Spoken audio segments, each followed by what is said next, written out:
Bienvenidos a Misterios Expuestos. Donde quiera que estés y hasta donde sea que nos escuches, te damos la bienvenida. Transmitiendo desde la parte baja de la cuarta dimensión, mejor conocida como Norte Carolina, mi nombre es Alejandro y como siempre listo para traer otro misterio más hasta tus oídos en este martes misterioso. Gracias por acompañarnos en el podcast que nunca ha viajado en el Greyhound, pero si lo hiciéramos, nos mantendríamos alejados de las filas de asientos más cercanas al baño. Como ya es costumbre, disfrutando de una tardecita calurosa, acompañándola con una refrescante Bud Light. Aunque mi robot misterioso diga que solo las mujeres toman Bud Light. It is the truth. Por cierto, ¿qué estás tomando tú el día de hoy? Jack on the rocks with brake fluid. Eso es bastante asqueroso. It's a man's drink. Sí sabes que tú en realidad no eres un hombre, ¿verdad? You are right about it. I'm way above that level. Olvídalo. Volvamos a lo que nos interesa. Por cierto, antes de iniciar el día de hoy, quiero darle las gracias a las personas que estuvieron interactuando con nosotros, todos los mensajes de apoyo que hemos recibido y sobre todo, todos los buenos comentarios que recibimos, especialmente refiriéndonos al episodio del Mel's Hall, del famoso Pozo Sin Fondo. Los comentarios en los que nos hicieron saber que muchas personas desconocían este tema y a algunos les pareció algo divertido, para otros fue interesante, un tanto loco, en fin, tuvimos de todo un poco. Está por demás decirlo, muchas gracias por todas las interacciones que tenemos, por todas las buenas vibras que recibimos y pues eso nos ayuda a continuar adelante, seguir adelante con el show. Muchas gracias una vez más a todos los que lo están disfrutando. Por ahí algunos nos comentaban que el por qué no habíamos continuado viendo los otros reportes de supuestos pozos sin fondo que hay por ahí alrededor del mundo. De hecho, algunas personas me mencionaron algunos que en realidad no conocía. Simplemente por falta de tiempo fue que no pudimos cubrir más a fondo la historia relacionada con otros pozos sin fondo. Tal vez en el futuro hagamos una visita nuevamente a ese tema. Pero por lo pronto, el día de hoy vamos a iniciar con lo que nos reúne, un poco de crimen real. Para esos amantes del crimen, aquí hay uno más para ustedes. Lo que comenzó como un tranquilo viaje a bordo del autobús Greyhound número 1170 de Edmonton a Winnipeg a través de la autopista Yellowhead se convertiría rápidamente en uno de los crímenes más grotescos y controversiales de la historia de Canadá. Hoy hablaremos de El caníbal del Greyhound. Comencemos.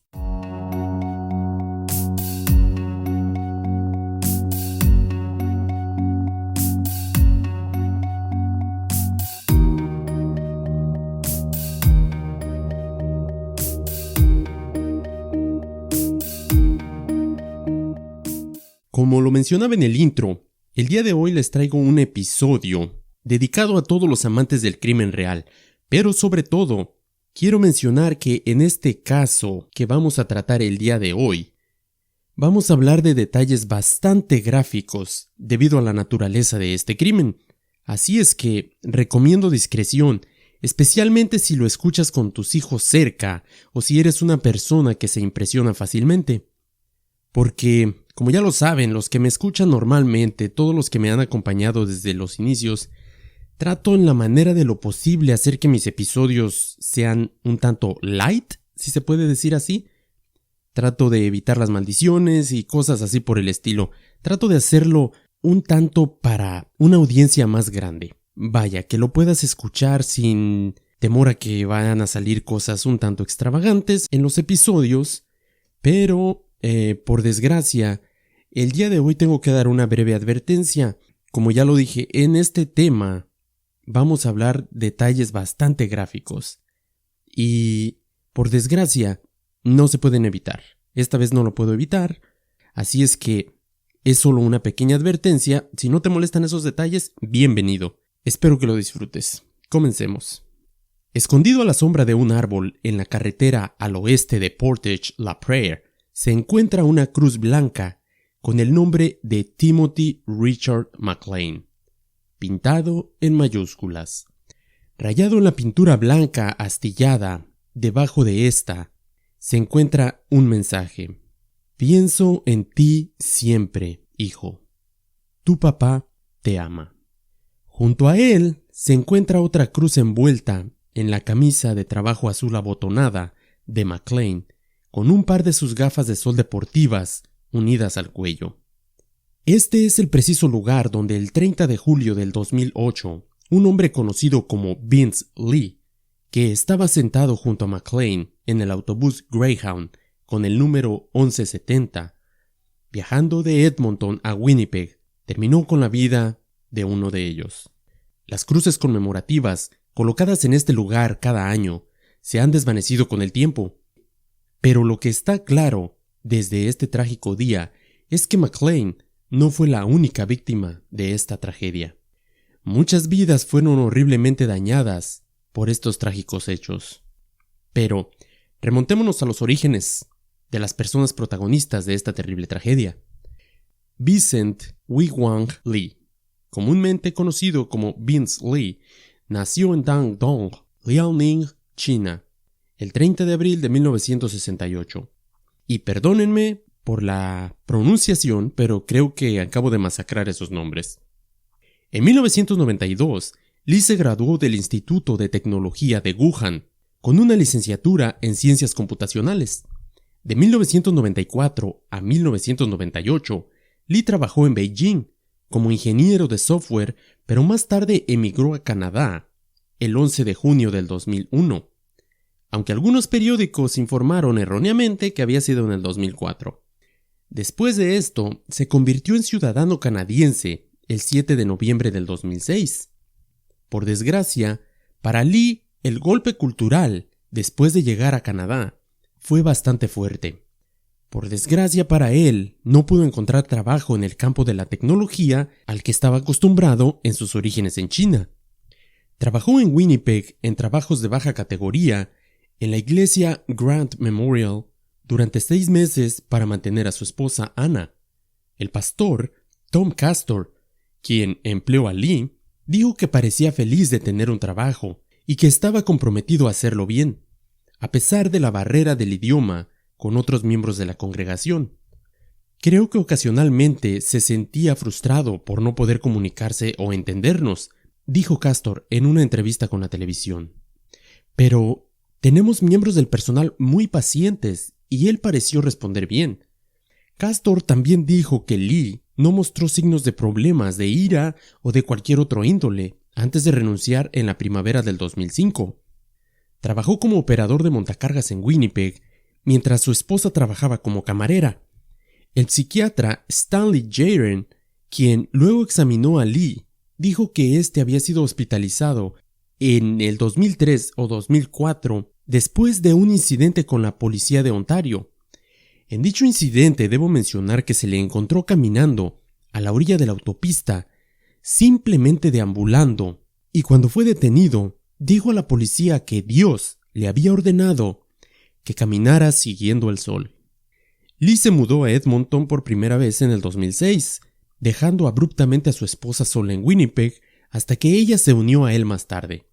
Sus trabajos incluían servicios en un Walmart, en un restaurante de comida rápida y entrega de periódicos. Su jefe de reparto, Vincent Augert, describió a Lee como confiable, trabajador y que no mostraba signos de ningún problema. 4 semanas antes del asesinato, debo mencionar que fue despedido del Walmart luego de un desacuerdo con otros empleados. Poco antes del incidente, Lee solicitó tiempo libre en su trabajo para ir a Winnipeg para una entrevista de trabajo, aparentemente pensando cambiar de rumbo. A la medianoche del 28 de julio en Edmonton, Lee abordó un autobús Greyhound con destino a Winnipeg. El 29 de julio, alrededor de las 6 de la tarde, Lee se bajó del autobús en Erickson, Manitoba, con al menos 3 piezas de equipaje, y se quedó a dormir en un banco al lado de una tienda de comestibles. Según un testigo, fue visto a las 3 de la mañana sentado de golpe con los ojos muy abiertos. En la mañana del 30 de julio, todavía sentado en el mismo banco, simplemente se puso a escribir un anuncio en un pedazo de cartón. Decidió inesperadamente vender su computadora portátil por $600, aunque terminó vendiéndosela a un niño de 15 años llamado Darren Beatty por $60. No sé, quiero imaginar que este tipo era bastante malo para los negocios, porque si su precio de inicio fue de 600 y luego solo la vendió en 60, digamos que nadie hace una rebaja del 90%. Pero en fin, continuemos. Dicha computadora fue posteriormente confiscada por la policía canadiense como evidencia, aunque también después salió a la luz que un hombre de negocios anónimo recompensó al niño con una nueva computadora por su honestidad.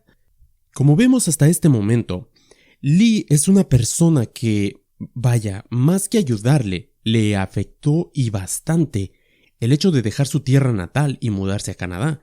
No solamente el choque étnico y cultural, como ya lo mencioné, sino la barrera del idioma y el hecho de que nunca pudo acomodarse a trabajar en el ramo que él había estudiado. Siento que fue uno de los más grandes golpes que pudo haber recibido. Como vimos, estuvo deambulando de trabajo en trabajo y no precisamente en algo que él, me imagino, hubiera disfrutado hacer. Aunque se le menciona como una persona tranquila, quiero que mantengan en mente ese detalle de ese arresto, de ese roce que tuvo con la policía, porque ¿quién en sus 5 sentidos se pone a deambular por la orilla de la carretera para simplemente decir que Dios se lo había ordenado y que le había ordenado seguir al sol? Creo que desde este momento ya estamos viendo algún problema, una gran alerta roja en este tipo. La otra persona en nuestra historia es McLean. Me voy a referir simplemente a él como McLean, que es como la mayoría de los sitios se refieren a él, en lugar de mencionar todo su primer nombre, su middle name y su apellido. Simplemente vamos a seguir refiriéndonos a lo largo del episodio como McLean y a la otra persona como Lee. McLean nació el 3 de octubre de 1985. Era un atleta activo y un querido hijo, padre, hermano y tío. Tenía una familia extensa. Era conocido como una persona aventurera que amaba viajar y conocer gente nueva. Comenzó a trabajar como empleado de carnaval en el 2008 y regresaba a casa a bordo del autobús Greyhound 1170. Había abordado ese autobús un poco más temprano ese día y se sentó en la parte trasera, una fila adelante de donde se ubican los baños. Cuando Lee se movió al asiento junto a él, jamás se imaginó que esto cambiaría por completo su vida. Simplemente era un pasajero más. Por desgracia, esta situación estaba a punto de cambiar. Ahora, los datos que voy a presentar a continuación son extraídos de muchos de los documentos públicos que fueron presentados en la corte. Según dichos documentos, el autobús partió de una parada en Erickson, Manitoba, con un nuevo pasajero, Vince Lee, descrito como un hombre alto de unos 40 años, con la cabeza afeitada y gafas de sol. Originalmente se sentó cerca de la parte delantera del autobús, pero se movió hacia la parte de atrás para sentarse justo al lado de McLean, después de una parada de descenso programada. McLean simplemente volteó para ver a Lee y luego se quedó dormido contra el cristal de la ventana, con los audífonos tapando sus oídos. Ahora sabemos que todo el tiempo Lee albergaba pensamientos profundamente inquietantes sobre los extraterrestres y cómo había sido elegido por Dios para vencerlos. Solo más tarde entendió que esta voz era un síntoma de esquizofrenia y no el trabajo de un poder divino. Según el mismo Lee, viajó tratando de encontrar a los alienígenas que se suponía debía de destruir, y sintió que finalmente llegó al final de su búsqueda cuando vio a McLean ese día.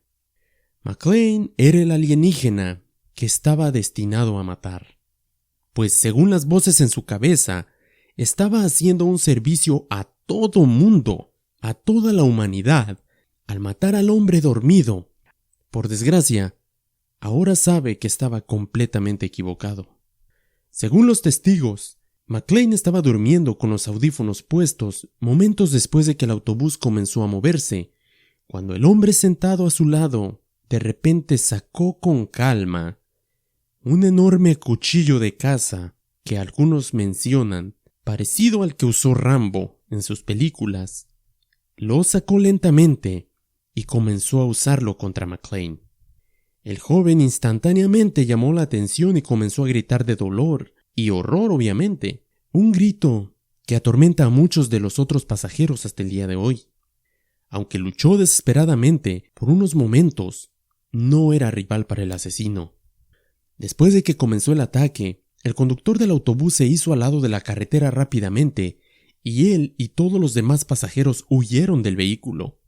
El conductor y otros 2 hombres regresaron tratando de rescatar a McClane, pero fueron ahuyentados por Lee, quien los atacó desde detrás de las puertas cerradas del autobús.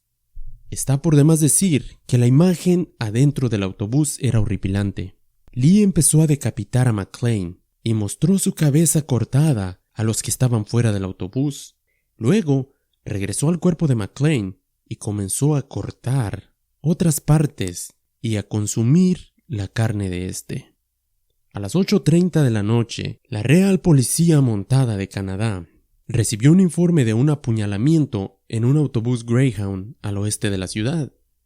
Llegaron para encontrar al sospechoso, que todavía estaba a bordo de este autobús, y fuera del vehículo se encontraba el conductor, acompañado de otros pasajeros, y un conductor de camión que se había detenido para ayudarlos, provistos de una palanca, un martillo y todas las armas que pudieron encontrar en sus respectivos vehículos, tratando de evitar que Lee se escapara. Los otros pasajeros estaban acurrucados al borde del camino, llorando, gritando, algunos vomitando por el horror que estaban presenciando. Como el sospechoso había intentado escapar conduciendo el autobús, el conductor había activado el sistema inmovilizador de emergencia, haciendo que el vehículo no funcionara.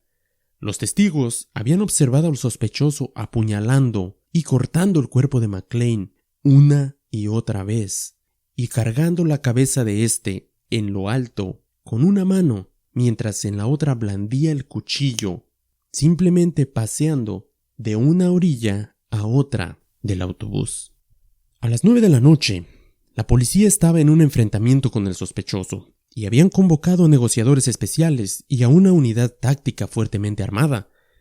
El sospechoso recorría alternativamente la longitud del autobús y cada vez contaminaba más la escena. Los oficiales de policía luego observaron a Lee cómo nuevamente empezaba a comer partes del cuerpo. Mientras tanto, los pasajeros varados fueron transportados de la escena para ser entrevistados por el destacamento Brandon de la Policía Real Canadiense. Según los informes, los oficiales escucharon a Lee decir: «Tengo que quedarme en el autobús para siempre». El 31 de julio del 2008, a la 1:30 de la mañana, el sospechoso intentó escapar del autobús atravesando una ventana. La policía se movilizó rápidamente para arrestar a Lee. Le dispararon 2 veces con un taser y lo colocaron en la parte trasera de una de las patrullas para llevarlo detenido. Partes del cuerpo de la víctima, colocadas en bolsas de plástico, fueron recuperadas del autobús, mientras que sus orejas, nariz y lengua se encontraban en los bolsillos de Lee. Los ojos de la víctima y una parte de su corazón nunca fueron recuperados, y se supone que fueron las piezas de carne que Lee comía y masticaba mientras se paseaba por el autobús. El testigo Garnet Caton dijo que el atacante parecía ajeno a todo lo demás cuando ocurrió el apuñalamiento, y agregó que los sorprendió la calma con la que lo había llevado a cabo. No hubo ni ira ni nada. Era como un robot apuñalando al tipo, dijo el testigo. Hell yes, this is my kind of human. Cuando apareció en un juzgado de Portage-la-Prairie, acusado de asesinato en 2º grado, las únicas palabras que Lee había dicho eran súplicas para que alguien lo matara. Como dije al inicio del episodio, este iba a ser bastante gráfico. Si fue un poquito fuerte para alguno de ustedes, pues lo siento, como dije, no hay otra manera de contar la historia. Pero en fin, vamos a un pequeño break y cuando regresemos vamos a continuar con el juicio y toda la controversia que generó. No te vayas, regreso en un minuto.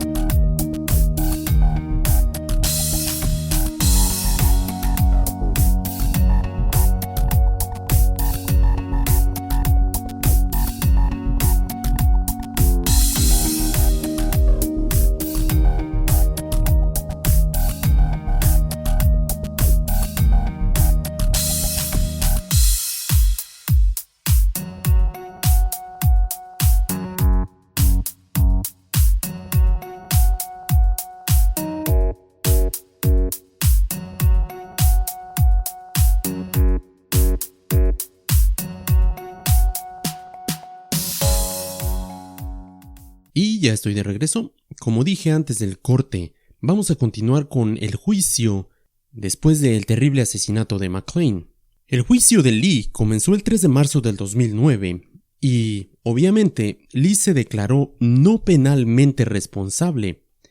Aunque Lee fue obviamente responsable de sus acciones esa noche, la ley canadiense tiene requisitos sorprendentemente laxos para las personas con enfermedades mentales. Lee además se había negado a contratar un abogado. Sin embargo, quienes lo representaron declararon que no podía ser responsable de lo que hizo debido a su esquizofrenia no tratada. Y el juez estuvo de acuerdo. Esto significa que aceptó el delito ocurrido, pero estaba incapacitado mentalmente, por lo que no podría ser completamente responsable. A pesar de que Lee no tenía antecedentes documentados de enfermedad mental antes del asesinato, un psiquiatra que testificó diagnosticó que Lee tenía esquizofrenia. El psiquiatra dijo que Lee realizó el ataque porque la voz de Dios le dijo que McClane era una fuerza del mal que estaba a punto de ejecutarlo. Según Lee, simplemente había actuado en legítima defensa. Recordemos que McClane estaba dormido. El juez que presidió aceptó el diagnóstico y dictaminó que Lee no era penalmente responsable del asesinato. Y esto ya en este momento me suena bastante increíble, aunque me recuerda el caso que presentamos en el episodio del puente de Overton, en el que Moy arrojó a su hijo del puente, pero por haber sido declarado mentalmente incapacitado al momento del incidente, pudo evitar la cárcel. Como resultado de esto, Lee estuvo recluido en una sala de psiquiatría de alta seguridad durante un año para que pudiera ser evaluado y tratado de acuerdo con su condición. Los padres de McClane, por otro lado, estaban buscando respuestas, ninguna de las cuales se encontraron obviamente ese día. Sus vidas habían sido destrozadas por la muerte prematura de su hijo, y parecía que nadie podía ser considerado responsable por su dolor. Mientras estaba recluido en el centro de salud mental Selkirk, que fue donde Lee estaba siendo mentalmente evaluado por órdenes del juez, aunque no había salido completamente de la fase psicótica, el psiquiatra dijo que Lee estaba empezando a darse cuenta de lo que había hecho, aunque no podía aceptar el hecho de que había canibalizado a McClane. La semana siguiente al ataque, Greyhound Canadá anunció que estaba lanzando una serie de anuncios a nivel nacional que incluían la frase: «Hay una razón por la que nunca has oído hablar de la furia del autobús. El incidente llevó en ese tiempo a numerosas llamadas y peticiones que exigen una mayor seguridad en los autobuses interurbanos». Solo como una nota, Greyhound, aparte de correr en Canadá, es bastante famoso en Estados Unidos. Digamos que es el servicio que, si no tienes otra manera de cómo moverte, es el que vas a tener que utilizar. Y te lo pongo de esta manera. Un recorrido, no sé, de 500 millas te va a tomar alrededor de 3 días. Eso por decirlo de una manera fácil, sencilla. Digamos que es simplemente un medio de transporte de mala muerte, como algunos lo llaman. Y Vaya, en algunos lugares no hay otra opción de transporte, así es de que, pues, lo siento, te tienes que subir, no queda de otra. Y como dije, un recorrido que podrías hacer en 4 horas en un coche o en 5 horas te va a tomar mínimo 2 o 3 días. Después del incidente, PETA, la organización que protege a los animales, envió un anuncio al periódico The Portage Daily Graphic, comparando el asesinato de Tim McClain con el asesinato de animales que son usados simplemente como comida. El anuncio fue rechazado por el periódico y obviamente PETA fue duramente criticado por intentar explotar el incidente de esa manera, pero se negó a disculparse. La familia de Tim McClain, por su parte, ha presentado una demanda de $150,000 contra Greyhound, el fiscal general de Canadá y Wei-Wang Lee. Lo que, si me lo preguntas, es un monto considerablemente bajo si tomas en cuenta la gravedad de este caso, porque hay otros casos que no tienen ni la mitad de los daños que tuvo para estas personas. Obviamente, no le vamos a poner un precio a una vida, pero hay casos que son mucho más pequeños donde las víctimas piden 10 o 20 veces más esta cantidad. En fin, el 3 de junio del 2010, a Lee le concedieron caminatas supervisadas al aire libre dentro del Centro de Salud Mental, según lo votado por la Junta de Revisión Provisional. El 16 de febrero del 2011, Deborah Tucker y Kaylee Shaw presentaron una demanda contra Lee, Greyhound y la policía como representación del gobierno de Canadá por estar expuestos a la decapitación y al asesinato de McClain. Cada uno busca $3 millones en reparación de dichos daños. Volvemos al comentario que hice hace un momento. Estos pasajeros, por el hecho de haber sido expuestos a ese terrible escenario, están peleando una cantidad 20 veces mayor a la que los padres de McClain están tratando de obtener. Simplemente no lo entiendo. Y entiendo mucho menos todavía la defensa que Lee presentó frente al juez en marzo del 2009, porque es algo de lo que causó bastante revuelo después de anunciarse que no iba a ser juzgado con todo el peso de la ley como lo tenía merecido. Muchas personas afirman que esto había sido premeditado y que desde el momento en que Lee se había subido al autobús ya tenía el plan de encontrar a una víctima para saciar sus instintos, aunque otros lo defienden después de que se dio a conocer el incidente cuando fue detenido por deambular al lado de la autopista. ¿Recuerdan cuando estaba persiguiendo al sol por órdenes de Dios? Según declaraciones del propio Lee y documentos de la corte, este creía que la voz de Dios le estaba diciendo que lo hiciera, en ambas ocasiones, cuando persiguió al sol y cuando estaba decapitando a McClain. La voz le dijo que subiera al autobús y se sentara al lado de Tim McClain, dijo el doctor Stanley Jeren en el juicio por asesinato en segundo grado de Lee. Y una vez más me pregunto, ¿por qué cargos de segundo grado? Es algo que no me cabe en la cabeza. Una voz de Dios le dijo que el señor McClain era una fuerza del mal y estaba a punto de ejecutarlo, dijo el psiquiatra frente al juez. Lee, de 40 años, creía que tenía que actuar rápidamente para protegerse. En respuesta a eso, en un estado de pánico y temor por su vida, realizó los actos que ya les relaté. Pero eso no fue suficiente. Lee, a quien este doctor diagnosticó como esquizofrénico, creía que McClain todavía era capaz de volver a la vida después de que lo había asesinado, y fue la razón por la que empezó a mutilar su cuerpo y esparció las partes alrededor del autobús. Admitió que solamente comiendo sus ojos y parte de su corazón iba a evitar que volviera a la vida.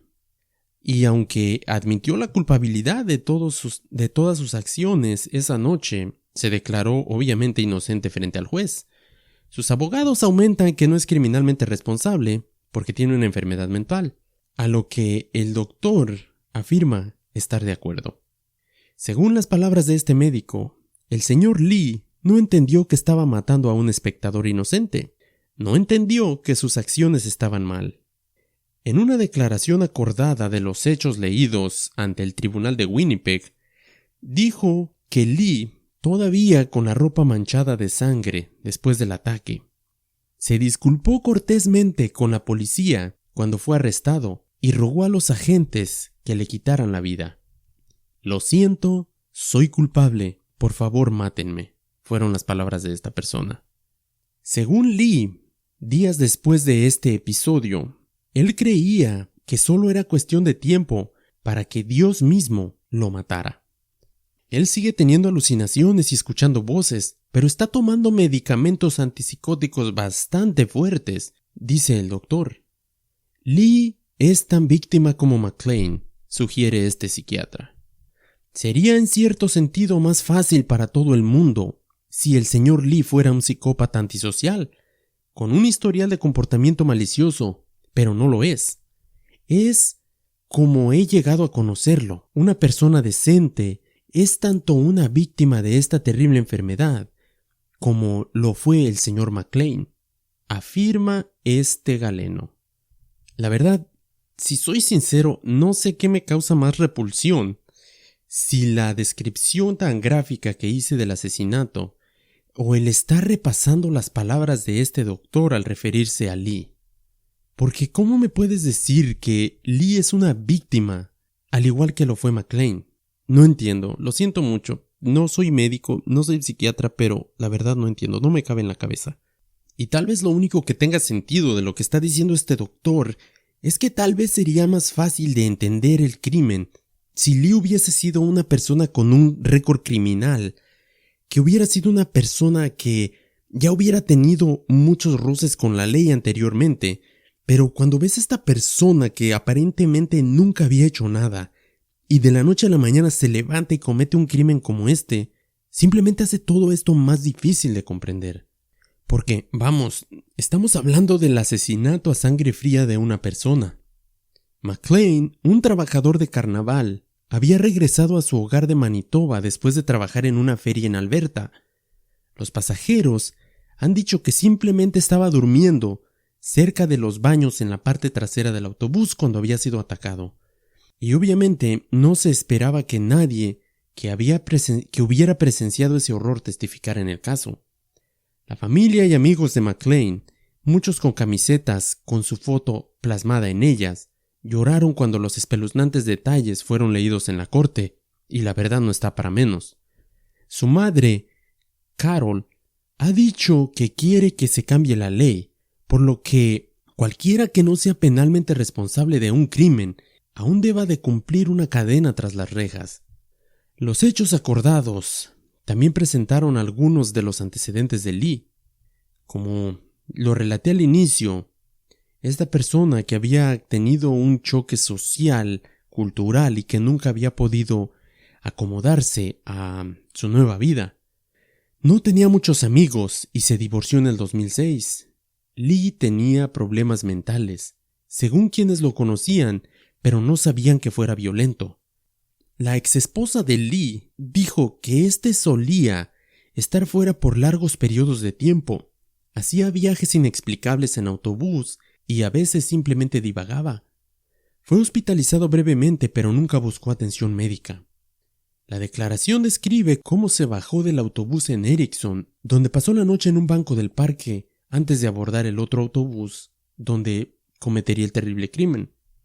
Esa parte es la que los médicos estaban tratando de averiguar qué es lo que había pasado en su mente, qué fue lo que había detonado esa nueva etapa en su mal de esquizofrenia, qué es lo que lo había llevado a tener ese episodio tan extremo. Antes de partir a ese viaje, su esposa reveló a la corte que simplemente había dejado una nota, donde decía: «Me fui, no me busques, y desearía que fueras feliz». Por su parte, los amigos y familiares de Tim McClane siguen luchando por mantener su memoria y el caso en los medios, tratando de poner presión en el sistema judicial. En un correo electrónico a la CBC News, su amiga Jessie Kehler escribió que McClane era amado por todos, tenía una personalidad burbujeante y era un hombre que le gustaba pasar bastante tiempo con sus amigos. Él tenía muchos amigos y todos están muy molestos de que se haya ido, y les gustaría decir que no lo extrañan, pero todos sabemos que siempre va a estar en nuestros corazones, escribió. La gente dice que nadie es perfecto, pero Tim lo era, y nunca le había hecho nada malo a nadie. El padre de Tim McClain dijo que su hijo le había enviado un mensaje de texto alrededor de las 7:30 de la noche, cuando el autobús salía de la estación de Brandon, en el último tramo de su viaje, para preguntarle si podía regresar a casa por la noche. El padre de McClain le contestó que por supuesto podía volver a casa, y ese fue el último contacto que tuvieron. Y como dije anteriormente, Tim McClain, por desgracia, no fue la única víctima de este terrible crimen. Hasta la fecha, todas las personas que viajaron en ese autobús presentan síntomas de estrés postraumático. Y no solo los pasajeros, incluso los oficiales que atendieron esa emergencia han quedado marcados por tan terrible escena, llevando a uno de ellos incluso a cometer suicidio.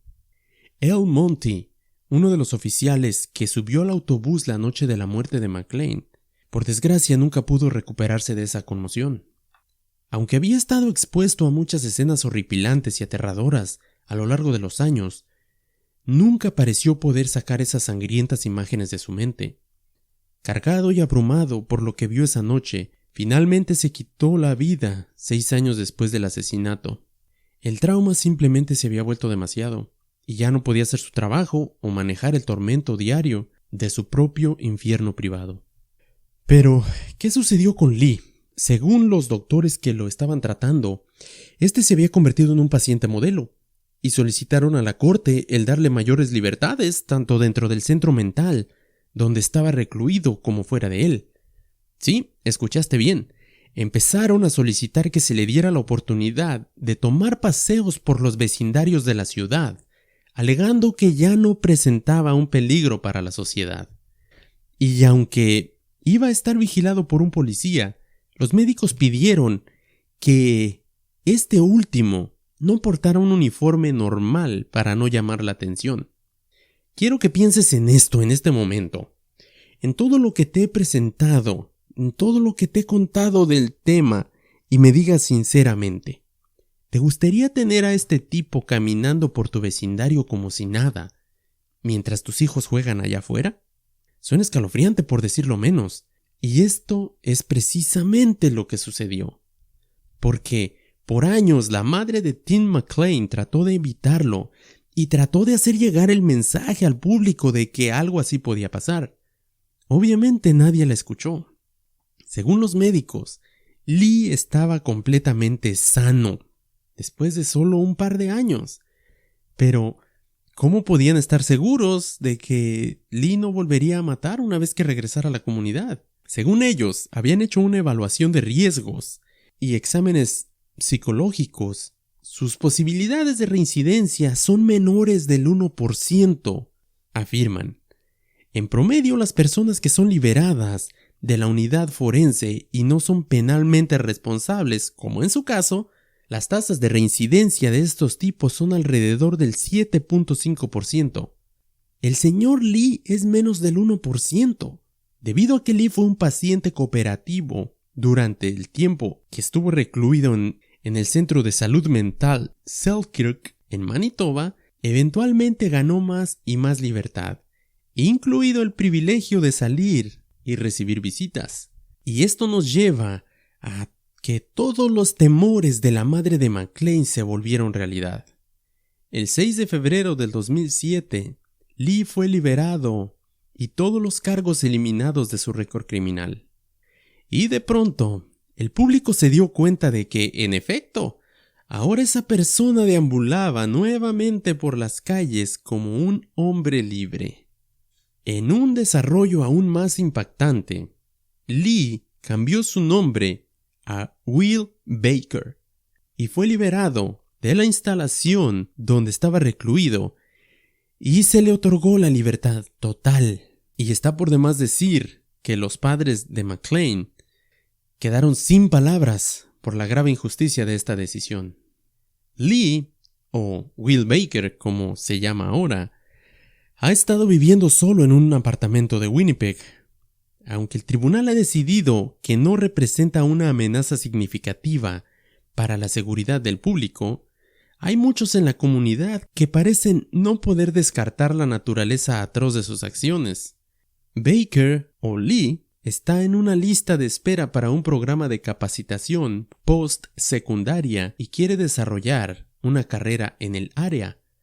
Todos los profesionales de la salud involucrados parecen estar seguros de que éste comprende sus errores y solo desea vivir una vida moral y responsable. Pero si algún día se olvidara de tomar sus medicamentos, engañar a sus médicos o incluso escabullirse a otra área, no se sabe qué podría pasar. Will Baker es un hombre libre, sin obligaciones ni restricciones, en su capacidad de vivir una vida autónoma e independiente. ¿Qué opinas? La verdad, como dije, el caso es bastante tétrico, por desgracia, para esta persona que perdió la vida de esta manera tan terrible, pero más terrible todavía me parece lo que sucedió después. ¿Cómo me puedes explicar, con qué cara le puedes decir a los padres de esta persona que fue asesinada, que fue descuartizada, comida por este tipo? ¿Con qué cara le puedes decir a sus padres que ya se recuperó, ya entiende que lo que hizo estuvo mal y ya está libre, vuelve a la calle como si nada hubiera pasado? Como dije, la ley de Canadá es bastante diferente a la ley de Estados Unidos y debido a esto yo creo que es diferente a la ley de todo el mundo. No entiendo, la verdad. Este es un caso que me revuelve el estómago por obvias razones las primeras, pero lo segundo simplemente me deja sin palabras. ¿Qué les parece a ustedes? ¿Qué opinan de este caso? Es bastante tétrico, como ya lo dije. Esta vez no espero que les haya gustado. Simplemente les quise dar un poquito de crimen canadiense para los amantes del crimen real. Espero que no tengan pesadillas después de haber escuchado esto y que no mantengan esas imágenes que, por desgracia, les hice ver en su cabeza. Así es de que es todo por esta semana. No tengo más palabras para este episodio. Simplemente fue algo terrible y que acabó de una manera todavía más terrible, en mi opinión. Pero si tienes una opinión diferente a la mía, pues házmela saber. Mándame un correo, ya sabes, a misteriosexpuestospodcast@gmail.com. Dale like a nuestra página en Facebook. Suscríbete para que te lleguen todas las notificaciones de los nuevos episodios. Y no olvides que aquí te espero el próximo martes en un episodio más, en un misterio más, en otro martes misterioso. Mi nombre es Alejandro. Hasta la próxima.